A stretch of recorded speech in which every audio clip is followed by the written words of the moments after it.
Hey, what up, everybody? This is Stevie Breach coming to you here, sitting here watching the Royal Rumble from 2007 tonight. The last man standing, John Cena versus Umaga.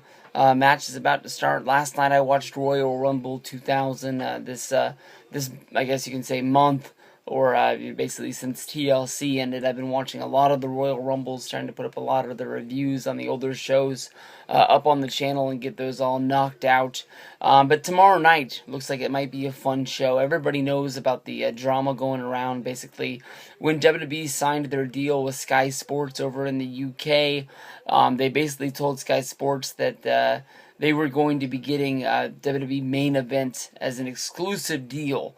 And what the deal that was going to be worked out is that by the time the WWE Network was going to be played over in the UK, it was going to have its own special UK feed, where basically when main events came on or any other shows that they wanted to block out in a certain area, they would just show the separate feed at that time. It turns out that WWE Network isn't getting the number of subscribers that they thought, and the amount of money it would cost to create a second feed just to make sure that they could have main events right now does not make sense. It's not feasible at this time.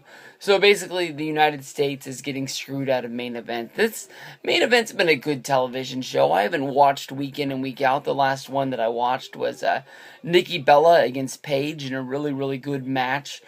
Before that, I remember watching Biggie Langston go up against Rusev in sort of a return match from their feud.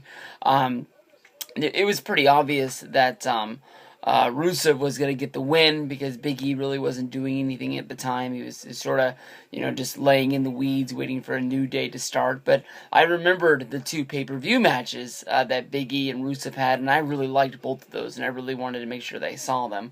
So, it is sort of a sad thing, but I'm sure the WWE and WWE Network and Sky Sports is going to work something out sooner than later.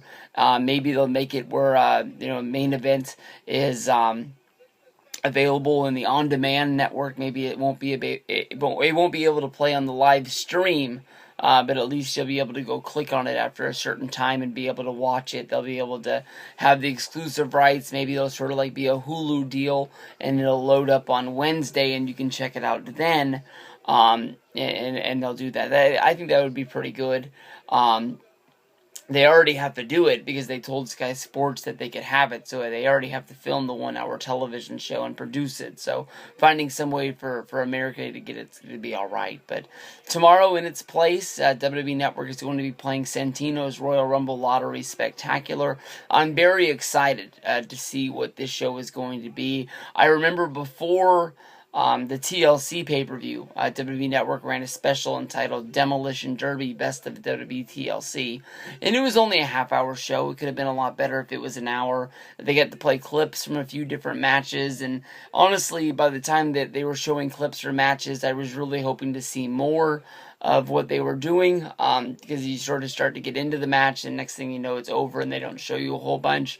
They only showed, 5 different TLC matches. One of them was like Daniel Bryan's cash-in, something that happened at a TLC pay-per-view, but it didn't really have to do with the TLC match.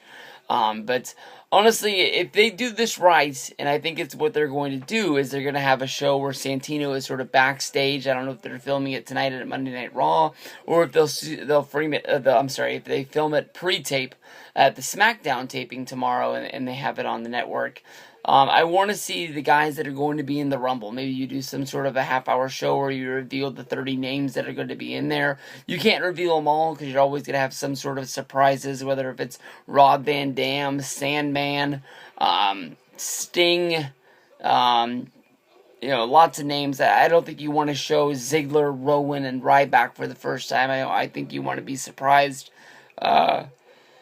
when they come out at the Rumble. But you at least have the names of the guys that you know are going to be in there. Biggie Langston, Kofi Kingston, Xavier Woods, all of those guys. And you get to see their expressions of them picking the balls. I know that they would show these on WWE Superstars, or they would show them on the early parts of the Royal Rumble. I can remember, Axe and Smash drawing numbers as Demolition, And basically one was like, oh, it's going to be a long night. And the other one grabs his and he looks at it and he goes, yep, me too. And next thing you would find out, the Demolition had drawn number 1 and number 2. And they were going to have to fight each other in the opening moments of this. If you go to, if you go to like 2005, 2006, I can't really remember what year it was.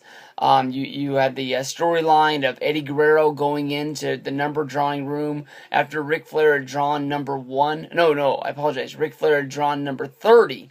And basically you had, the storyline progressing throughout the show of them trying to get the ball back from Eddie Guerrero, who had stolen it from Ric Flair. And, finally Eddie gives it back and he has a good showing at the Rumble. But, it's going to be a fun show. I really want to go out of my way and make sure I watch this. But it also could probably be talking about the Lottery Spectacular, talking about the importance of the Rumbles. I think like number 28 has produced more winners than any other number in Royal Rumble history.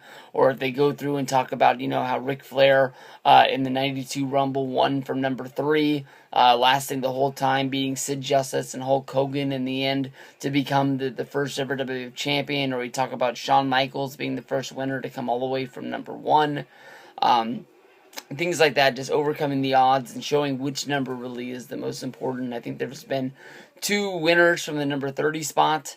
Off the top of my head, I think that John Cena was the first one. And, I can't remember who the other number 31 was. But I know there was somebody else. But we'll have to see what goes down. But tomorrow's going to be Santino's Royal Rumble Lottery Spectacular. And we're going to see how great of a show this is live on the WWE Network.